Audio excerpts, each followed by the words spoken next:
Desde muito tempo, já se sabia lá, desde 3.000 anos atrás na Grécia, o pessoal já sabia que carga elétrica se interagia. Eles sabiam que cargas de sinais iguais se repeliam, de sinais opostos se atraíam.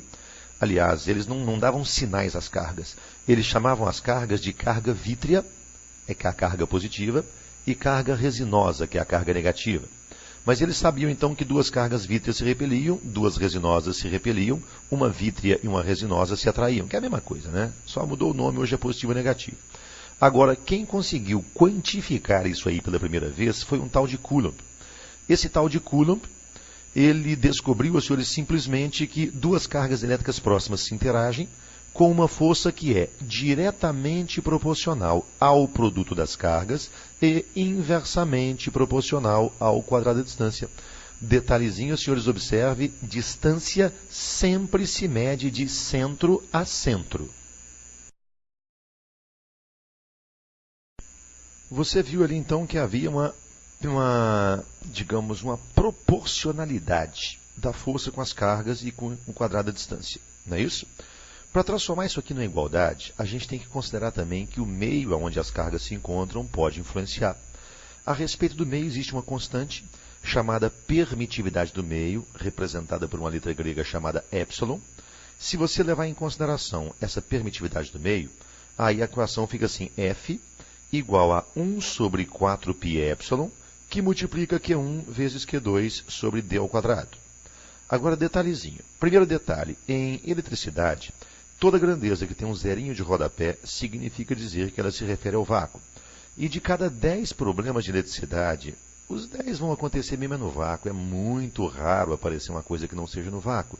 Então a gente já bota direto na equação epsilon zero. Então fica 1 sobre 4π epsilon zero.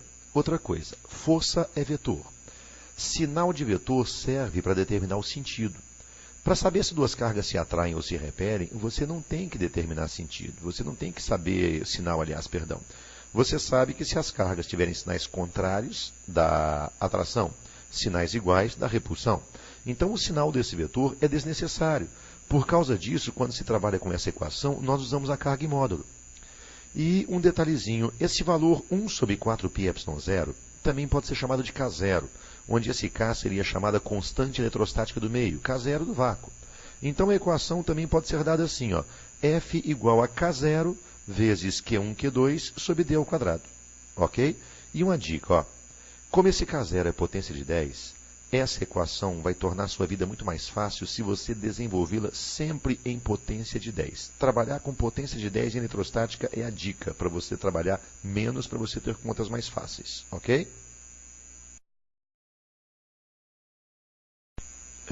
Grosso modo, as forças podem ser classificadas em forças de contato e forças de campo. Por exemplo, você pode fazer uma força no objeto, desde que você entre em contato com ele. Sem contato, você não faz força. Por exemplo, de repente, você está afim de dar uma massa na sua namorada. Se você parar na frente da moça, se concentrar bastante, a moça vai se sentir amassada? Não vai, gente, não vai. Você tem que entrar em contato com a moça. Tem que chegar lá e meter a mão na massa. Aí sim. Se você fizer contato com a moça vai se sentir amassada. Mas nem toda força se manifesta ao contato. A força peso, por exemplo, atua de longe. A força elétrica também atua de longe, a força magnética também atua de longe. Essas forças que atuam de longe são chamadas forças de campo. E para que se possa obter uma força de campo, a condição necessária é a existência prévia de um campo de forças. Mas quando a gente fala em campo de forças, você imagina um montão de porcariada por causa dos filmes que você viu. Você viu aquele filme onde de repente apareceu um campo de forças assim meio azul, esverdeado, transparente, cintilante? Um campo poderosíssimo, o raio laser da pistola do mocinho não consegue romper o campo de forças, nem sequer o sabre de luz de um cavaleiro Jedi é capaz de romper um campo de forças. Gente, sinto muito, lamento muito acabar com a sua ilusão, mas isso é história para boi dormir. Campo de forças não é assim. Campo de forças é diferente. Por exemplo, nesse exato momento, você está dentro de um campo de forças. Você não vê. Campo de força é invisível, mas você sente os efeitos. Você está dentro de um campo chamado campo gravitacional. Esse campo atua sobre massas. Como você tem massa, ele atua sobre você. Ok? Por exemplo, ao redor de uma carga existe uma região onde a carga atua, onde os seus efeitos podem ser sentidos, que é o chamado campo de forças da carga, ou campo elétrico. ok?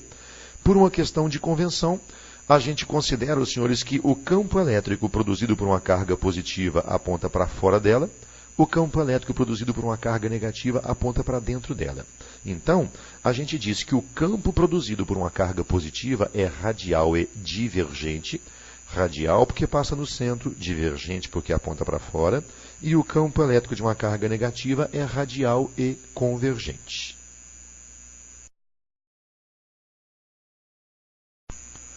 O campo elétrico é definido por um vetor, que é o chamado vetor campo elétrico, cuja unidade é newtons por coulomb ou volts por metro, tanto faz.